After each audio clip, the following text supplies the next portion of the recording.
नमस्कार दोस्तों, राधे राधे, हरे कृष्णा। चीकोज रेसिपीज में एक बार फिर से आप सबका स्वागत है। तो आज बात करेंगे उत्पन्ना एकादशी के बारे में कि ये एकादशी कब आती है, पूजा विधि क्या है, किसकी पूजा करनी चाहिए, तो कैसे पूजा करनी चाहिए, व्रत के नियम क्या होते हैं और व्रत का पारण कैसे करना चाहिए और इस एकादशी का इतना अधिक महत्व क्यों है। तो जी, मार्गशीर्ष मास के कृष्ण पक्ष की एकादशी को उत्पन्ना एकादशी कहा जाता है। इसे उत्पत्ति एकादशी और इसे कन्या एकादशी भी कहा जाता है। तो इस दिन भगवान श्री हरि विष्णु की माता लक्ष्मी के साथ पूजा अर्चना की जाती है। तो जो इसका इतना महत्व क्यों है, पहले थोड़ा सा ये बात कर लेते हैं, क्योंकि जैसे मैं हर बार आपको बताती हूँ कि एकादशी का व्रत जो है वो सभी व्रतों में श्रेष्ठ होता है। और जो एकादशी का व्रत है वो भगवान श्री हरि विष्णु को, भगवान श्री हरि कृष्ण को बेहद प्रिय होता है। भगवान श्री कृष्ण ने युधिष्ठिर को एकादशी के व्रतों के बारे में बहुत बताया है कि इस एकादशी का कितना महत्व होता है। इस एकादशी का क्या, हर एकादशी का अलग अलग महत्व होता है। तो एकादशी का व्रत करने से जो हमारे पाप हैं वो भी नष्ट हो जाते हैं। तो ऐसा शास्त्रों में लिखा हुआ है। तो एकादशी का व्रत सभी व्रतों में श्रेष्ठ है ही है। तो जिस साल में 24 एकादशी आती है और जब पुरुषोत्तम मास आ जाता है तो वो एकादशी 26 हो जाती है। और एक महीने में 2 एकादशी आती है। एक एकादशी आती है कृष्ण पक्ष की और एक एकादशी आती है शुक्ल पक्ष की। तो इस एकादशी का इतना महत्व इसलिए है कि जिन लोगों ने पूरे एक साल एकादशी के व्रत का संकल्प लेना है कि मुझे एक साल एकादशी के व्रत बिना छोड़े हुए करने हैं, तो वो इस उत्पन्ना एकादशी से जो अपना व्रत है वो शुरू कर सकते हैं। तो इस एकादशी का महत्व इसलिए है क्योंकि आज के दिन यानी कि इस एकादशी के दिन ही जो एकादशी की है उत्पत्ति हुई थी। तो इसके पीछे एक कथा है कि एक जो मुरु राक्षस था, तो भगवान श्री हरि विष्णु के साथ उसका 10,000 वर्षों तक युद्ध चला। तो भगवान श्री हरि विष्णु से युद्ध करते करते मुरु नामक राक्षस घायल हो गया। तो राक्षस को घायल अवस्था में देखकर भगवान श्री हरि विष्णु बद्रिक आश्रम के हेमवती नामक गुफा में विश्राम करने के लिए चले गए। तो जो मुरु नामक राक्षस था, भगवान श्री हरि विष्णु का पीछा करते करते उस गुफा में पहुंच गया। और भगवान श्री हरि विष्णु जब योग निद्रा में थे तो मुरु नामक राक्षस जैसे ही भगवान श्री हरि विष्णु पर प्रहार करने लगा, तो भगवान श्री हरि विष्णु के शरीर में से एक प्रकाश पुंज उत्पन्न हुआ और उस प्रकाश पुंज में से एक देवी उत्पन्न हुई। मान्यता है कि वह देवी भगवान श्री हरि विष्णु के शरीर से उत्पन्न हुई थी। तो भगवान श्री हरि विष्णु ने उस देवी को वरदान दिया कि जो लोग मोह माया में फंसे हुए हैं उन लोगों को तुम मुझ तक लाने में सहायता करोगी। जो लोग तुम्हारी पूजा अर्चना, तुम्हारी सेवा, तुम्हारा व्रत उपवास करेंगे उनको तुम सुख, सौभाग्य, वृद्धि और संपन्नता प्रदान करोगी। तो जिस दिन वो देवी उत्पन्न हुई उस दिन एकादशी का दिन था, यानी कि जैसे हमारे पंचांग के अनुसार चलते ना, पड़वा, एकम, द्वितीया, तृतीया, चतुर्थी, तो उस दिन एकादशी का दिन था। तो उसका नाम उत्पन्ना एकादशी पड़ गया। तो इसलिए इस एकादशी का नाम उत्पन्ना पड़ा। भगवान श्री हरि विष्णु को ये एकादशियाँ इसलिए प्रिय है क्योंकि भगवान श्री हरि विष्णु के शरीर से ही ये उत्पन्न हुई है। तो जो लोग, इसीलिए मैंने आप लोगों को पहले बताया कि जो लोग व्रत करना चाहते हैं पूरे एक साल का, तो वो इस उत्पन्ना एकादशी से अपने व्रत शुरू कर सकते हैं। तो इस एकादशी का इसीलिए बहुत ज़्यादा महत्व है क्योंकि भगवान श्री हरि विष्णु को एकादशी के व्रत करने वाले भक्त बहुत प्रिय होते हैं। तो चलिए थोड़ी पूजा विधि की बात कर लेते हैं। तो पूजा विधि यही है कि जो इसका व्रत है वो दशमी तिथि से ही शुरू हो जाता है।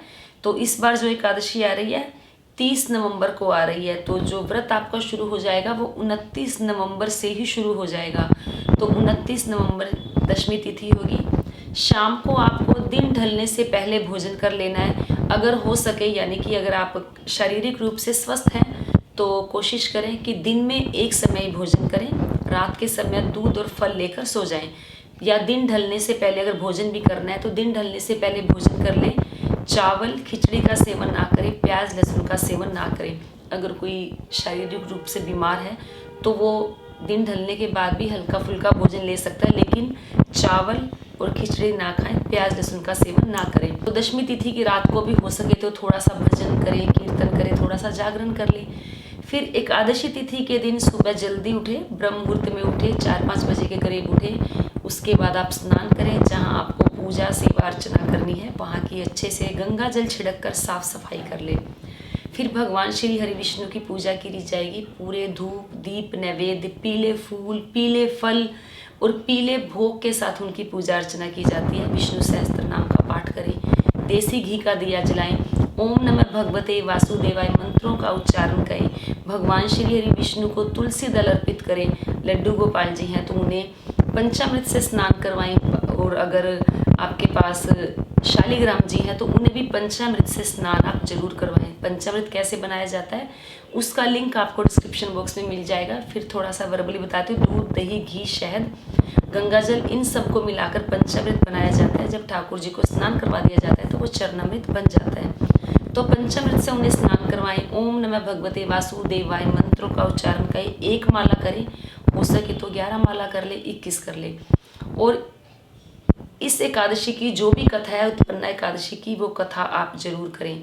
सूर्य भगवान को जल दें। तो उत्पन्ना एकादशी की जो कथा है वो कथा आप जरूर करें, क्योंकि जितनी भी एकादशी आती है, महीने में 2 एकादशी आती है, तो हर एकादशी की जो कथा है वो भी अलग अलग ही होती है। तो उसके बाद अपने व्रत का भी संकल्प लेना है। पूजा करने से पहले आपको संकल्प लेना होगा कि आपको व्रत कैसे करना है। आपको व्रत नमक वाले करने हैं, फलाहार करने हैं, या आपको खाली निर्जला रखने हैं, या जल वाले रखने हैं, जो अभी आपकी इच्छा हो। लेकिन जो भी व्रत करें आप अपने शारीरिक सामर्थ्य के अनुसार होकर ही व्रत करें। ऐसा कहीं नहीं लिखा कि अगर मैंने बोल दिया कि निर्जला व्रत रखना है तो आपने संकल्प ले लिया कि मुझे पानी पीना ही नहीं है, ऐसा नहीं है। तो कहते हैं ना कि भूखे भजन ना होए गोपाला, ये ले अपनी कंठी माला। जब तक पेट में कुछ जाएगा नहीं तब तक भगवान का भजन भी नहीं हुआ, क्योंकि पूरा ध्यान खाने की तरफ लगा रहेगा। अगर आप रह सकते हैं तो वो एक अलग सी बात है। तो शारीरिक सामर्थ्य के अनुसार व्रत का संकल्प लें। तो लगातार मंत्रों का जाप करते रहे, भगवान श्री हरि विष्णु के मंत्रों का जाप करें, कृष्ण के मंत्रों का जाप करें, या बाल गोपाल का भी जो भी मंत्र आपका आता है उस मंत्रों का जाप करें। तुलसी माला अगर आपको बनानी आती है तो तुलसी माला भगवान श्री हरि विष्णु को, कृष्ण जी को, और जो शालिग्राम जी हैं या बाल गोपाल है उनको तुलसी माला अर्पित जरूर करें। शालिग्राम जी को आप तुलसी की मंजरी अर्पित कर सकते हैं। फिर सूर्य भगवान को जल दें। जल के अंदर आप थोड़ा सा गुड़ डाल लें, थोड़ा सा उसके अंदर आप लाल फूल या रोली डालकर सूर्य भगवान को जल दें। वैसे किसी ने बोला भी था कि मैम सूर्य भगवान को जल कब तक दिया जाता है, कैसे दिया जाता है। तो जी 12 बजे से पहले पहले सूर्य भगवान को जल दे देना चाहिए। वैसे तो मेरे हिसाब से तो जब सूर्य उदय हो रहा होता है, अगर आपको जहाँ आप रहते दिखाई दे देता है तो आपको जल दे देना चाहिए। नहीं तो कई बार ऐसी जगह होता है कि सूर्य एकदम से दिखाई नहीं देता, तो जैसे सूर्य दिखाई दे 8-9 बजे के करीब आप सूर्य भगवान को जल जरूर दें। तुलसी जी में भी आप जल दें, तुलसी जी में दीपक जलाएं, तुलसी जी की परिक्रमा करें। तो तुलसी जी की 11 परिक्रमा करें ओम नमः भगवते वासुदेवाय मंत्रों का जाप करते हुए। तो आज के दिन जो आप एकादशी के दिन जो आप दान देंगे, दूध और फल का दान दिया जाएगा, या जो भोग आप बनाएंगे फलाहार उसका आप दक्षिणा सहित दान जरूर दें। संध्या को भी भजन करें, कीर्तन करें, अच्छे से दीप जलाएं, देसी घी का दिया जलाया जाएगा। और हो सके तो रात्रि को जागरण भी करें। अगर पूरा रात्रि जागरण नहीं भी कर सकते तो आप 12 बजे तक तो भजन कीर्तन जरूर करें। दिन ढलने से पहले आप अपना जो व्रत है खोल लें। फिर बारी आ जाती है द्वादशी तिथि की, क्योंकि जो व्रत है एकादशी को जो व्रत किया जाता है उसका पारण जो है वो द्वादशी तिथि को किया जाता है।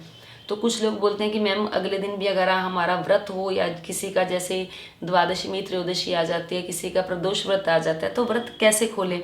तो जी अगले दिन अगर किसी का व्रत आ जाता है तो वो सिर्फ भगवान जी के पास जो तुलसी वाला जल रखा होता है वो तुलसी और वो जल लेकर अपने व्रत का पारण कर लेंगे।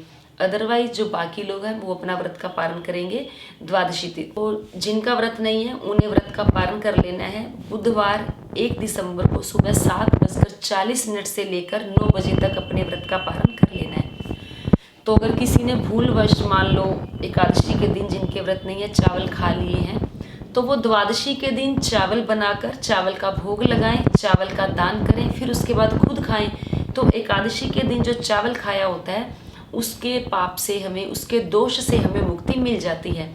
तो द्वादशी के दिन चावल बनाएं, यानी कि अन्न का दान जरूर करें। एकादशी को अगर चावल छोड़ा है हमने तो द्वादशी के दिन चावल का दान देना जरूरी है। चावल की खीर बना ले, खिचड़ी बनाकर भोग लगा सकते हैं। मीठे चावल या नमकीन चावल बनाकर ठाकुर जी को भोग लगाएं, दान दें, उसके बाद खुद खाएं।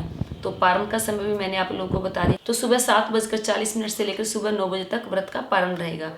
तो बस ये थी सिंपल सी साधारण सी पूजा विधि जो मैंने आप लोगों को बताई। उम्मीद करती हूँ आपको जरूर पसंद आई होगी। तो वीडियो को लाइक करें, शेयर करें, चैनल को सब्सक्राइब करना बिल्कुल ना भूलें। हमेशा की तरह अपने सुझाव देते रहें। आज के लिए इतना ही, फिर मिलते हैं। धन्यवाद। हरे कृष्णा।